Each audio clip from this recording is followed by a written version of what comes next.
भारत के पास मिलिट्री और weapon strength दोनों ज़्यादा हैं, almost double of the Pakistan. Bharat का डिफेंस बजट ड्रामेटिकली तौर से रेज हुआ है और यहाँ भी भारत के नंबर्स ज़्यादा हैं। रेंज तकरीबन 3000 किलोमीटर्स। ये टारगेट कर सकता है इस्लामाबाद, लाहौर, कराची, पेशावर, कोयटा समेत कई शहरों को। अस्सलामुअलैकुम। साउथ एशिया एक ऐसा रीजन जहाँ दो न्यूक्लियर पावर्स भारत और पाकिस्तान एक दूसरे के बिल्कुल साथ साथ रहते हैं और अगर सांस मिलें तो एक दूसरे के रेडार्स पे होते हैं। पिछले 75 सालों में ये दोनों मुल्क कई जंगें लड़ चुके हैं और आज भी एक स्पार्क, एक गलती और एक मिसअंडरस्टैंडिंग पूरे रीजन को आग में धकेल सकती है।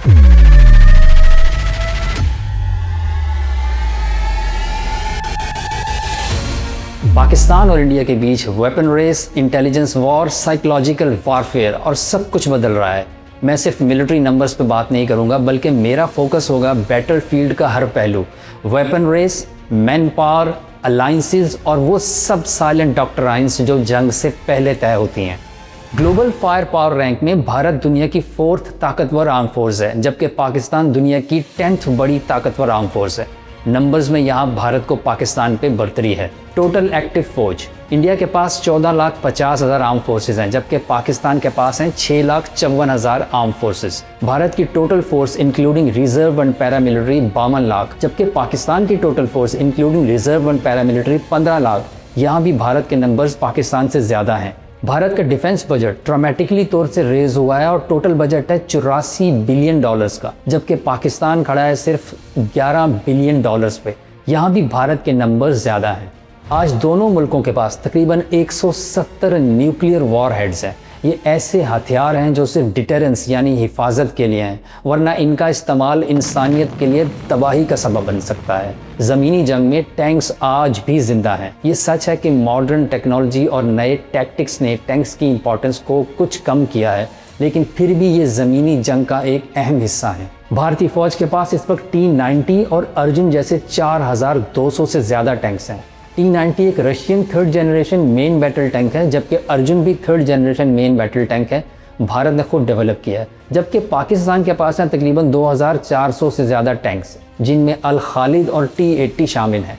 T-80 Russian made main battle tank है और अल खालिद पाकिस्तान ने चाइना के टेक्निकल कोऑपरेशन से डिज़ाइन और डेवलप किया है। ये tank officially 3rd generation main battle tank category में आते हैं और पाकिस्तान आर्मी का फ्रंट लाइन आर्मर है। यहाँ भी नंबर्स भारत के ज़्यादा हैं। आर्टिलरी की बात करें तो ये टैंक्स की तरह फ्रंट पे नहीं होती, बल्कि बैटलफील्ड के पीछे से सपोर्ट फायर देती है। भारत के पास 3300 से ज़्यादा यूनिट्स हैं, जबकि पाकिस्तान के पास हैं 3900 के आसपास। यहाँ पाकिस्तान के नंबर ज़्यादा हैं। एयर डिफेंस सिस्टम, जो कि आज के दौर में किसी भी फ़ौज का सबसे अहम हथियार होता है। दोस्तों, ये फ़ौज को हवाई हमलों जैसे fighter jets, cruise missiles, drones और बैलिस्टिक मिसाइल से बचाता है। भारत के पास 15 Akash 3rd generation surface to air missile systems fully operational हैं, जो उन्होंने लोकली खुद डेवलप किए हैं। इसकी एक यूनिट की कॉस्ट अराउंड $150 मिलियन है। इसके अलावा भारत के पास 3 operational 4th generation S-400 Russian made air defence systems हैं और यह 400 किलोमीटर की रेंज तक मिसाइल हिट कर सकता है। इसकी एक यूनिट की कॉस्ट अराउंड $900 मिलियन से $1 बिलियन है। पाकिस्तान के एयर डिफेंस सिस्टम में Chinese developed long range surface to air missile systems HQ-9P और HQ-9BE सिस्टम्स शामिल हैं।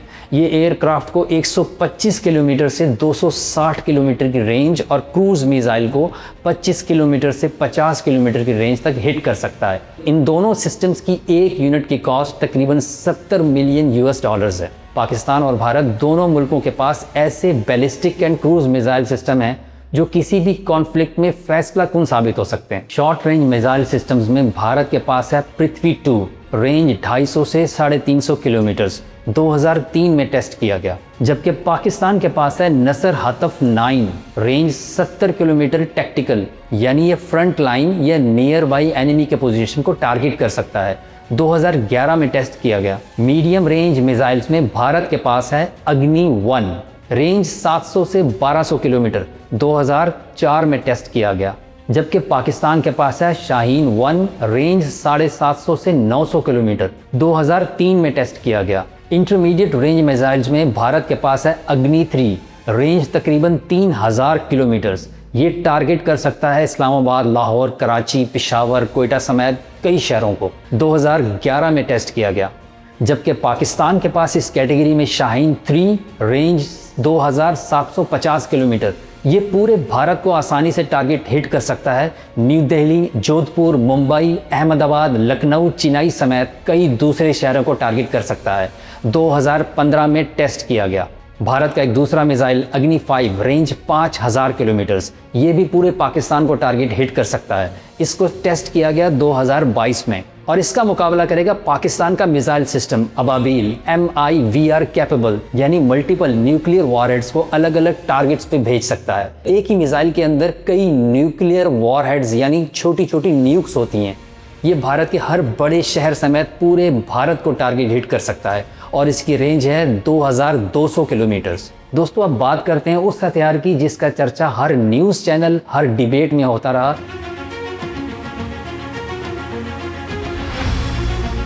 भारत और पाकिस्तानी फ़िज़ाइया किस हद तक ताकतवर और ख़तरनाक है। भारत के पास हैं 272 यानी कि 272 Su-30 MKI फाइटर जेट्स, 2022 में इंट्रोड्यूस हुए। रशिया के कॉपरेशन से बनाए गए एक जहाज़ की कॉस्ट तकरीबन $70 मिलियन की है। 36 राफेल फाइटर जेट्स 2020 में इंट्रोड्यूस हुए। फ्रांस से खरीदे गए एक जहाज़ की कॉस्ट है तकरीबन $125 मिलियन। 32 तेजाज Mk1 फाइटर जेट्स 2015 में इंट्रोड्यूस हुए। एक जहाज़ की कॉस्ट तकरीबन $40 मिलियन है। 100 जैगवार IS 1980 में इंट्रोड्यूस हुए, टेक्नोलॉजी UK एंड फ्रांस। और पाकिस्तान एयरफोर्स के पास हैं 156 से ज़्यादा JF-17 thunder fighter jets. Introduction year 2010 से 2023 तक पाकिस्तान एंड चाइना की कंबाइंड प्रोडक्शन, एक जहाज़ की कॉस्ट तकरीबन $25 मिलियन। J-10C पाकिस्तान एयरफोर्स का आइकॉनिक फाइटर जेट 2022 में इंट्रोड्यूस हुआ। 20 जेट्स अभी ऑपरेशनल हैं और 16 जहाज़ फ्यूचर में ऐड होंगे। टोटल 36 जेट्स पाकिस्तान के पास होने वाले हैं। F-16 की different variations, total 75 fighter jets 1983 से 2006 तक इंट्रोड्यूस हुए। अमेरिका से खरीदे गए एक जहाज़ की कॉस्ट तकरीबन $40 मिलियन। 50 F-7PG फाइटर जेट्स 2002 में इंट्रोड्यूस हुए। चाइनीज़ टेक्नोलॉजी, इसको ज़्यादातर ट्रेनिंग के लिए इस्तेमाल किया जाता है। एक जहाज़ की कॉस्ट तकरीबन $8 मिलियन की है। फ्यूचर में पाकिस्तान चाइना से J-35 फाइटर जेट्स की डील करने जा रहा है। China is all set to deliver 5th generation stealth fighter jets to Pakistan very soon.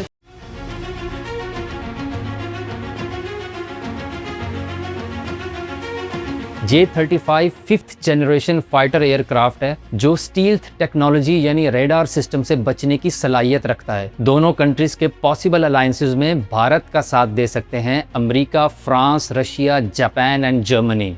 और पाकिस्तान के पॉसिबल अलायंसेस में China, Turkey, Saudi Arabia, Qatar और ईरान। दोस्तों, ये सब इन्फॉर्मेशन न्यूट्रल इंटरनेशनल सोर्सेज से हासिल की गई है और मकसद किसी जंग को हवा देना या उसका डर फैलाना नहीं है, बल्कि ये एक ऑब्जेक्टिव मिलिट्री कंपैरिजन है ताकि हम समझ सकें कि दोनों मुल्क किस बैटलफील्ड पोजीशन में खड़े हैं। भारत के पास मिलिट्री और वेपन स्ट्रेंथ दोनों ज़्यादा हैं, almost double of the Pakistan, लेकिन जंग को जीतने के लिए इस स्ट्रेंथ के साथ एक और चीज़ भी बहुत अहम होती है। मुझे तू आज़मा जहां से जहां मेरे डिटर्मिनेशन, प्रोफेशनल ट्रेनिंग और मुल्क की दिफा की खातिर जान तक की बाजी लगा देना।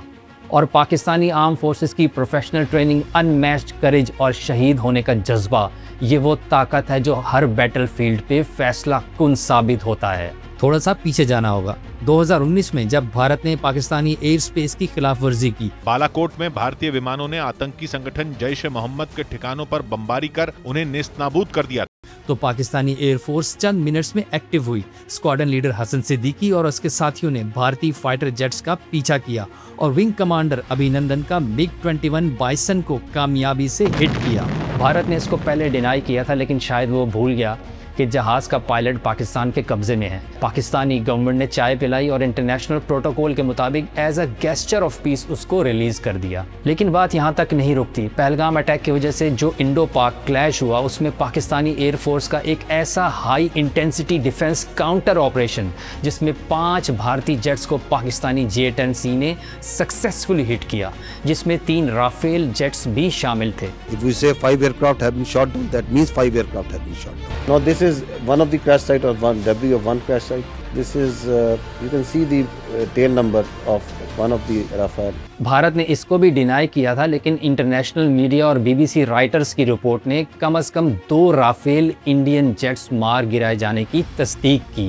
भारत के chief of defence staff general Anil Chauhan ने भी सिंगापुर के शंग्रीला डायलॉग के दौरान इस बात को माना। कुछ इंडियन फाइटर जेट्स जंग के शुरुआती फेज में मार गिराए गए।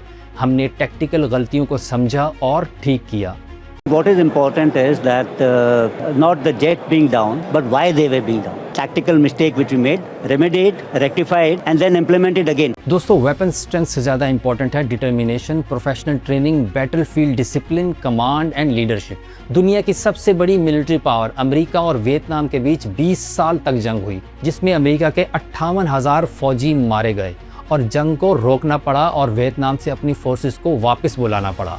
American defence secretary during Vietnam war Robert McNamara का कहना था, हम गलत थे, बहुत ज़्यादा गलत। हमें अगली नस्लों को बताना चाहिए कि ये सब क्यों हुआ। भारत एक बड़ी मिलिट्री फोर्स है, लेटेस्ट मॉडर्न वेपन्स है। इसी सोच के तहत भारत ने पाकिस्तान पे 7 मई को फ़िज़ाई हमला किया, लेकिन वो भूल गया कि इसका अंजाम क्या हो सकता है।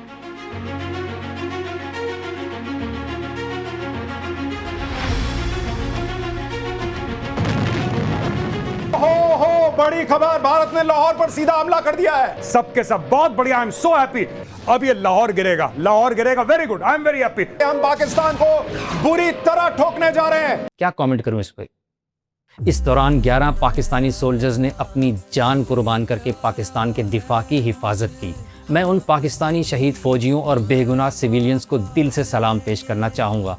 नायक अब्दुर्रहमान, नायक वकार खालिद, लांस नायक दिलावर खान, लांस नायक इकरामुल्ला, सिपाही अदील अकबर, सिपाही Nisar, squadron leader Usman Yusuf, chief technician Aurangzeb, senior technician Najeeb, senior technician Mubashar और सीनियर टेक्नीशियन फारूक। दोस्तों, पाकिस्तान की मिलिट्री परफॉर्मेंस तो टॉप नॉच है, लेकिन मुल्क के दीगर इदारों की परफॉर्मेंस का क्या हाल है?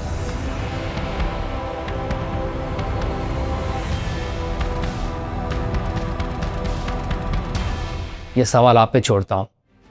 To watch more, subscribe the channel now.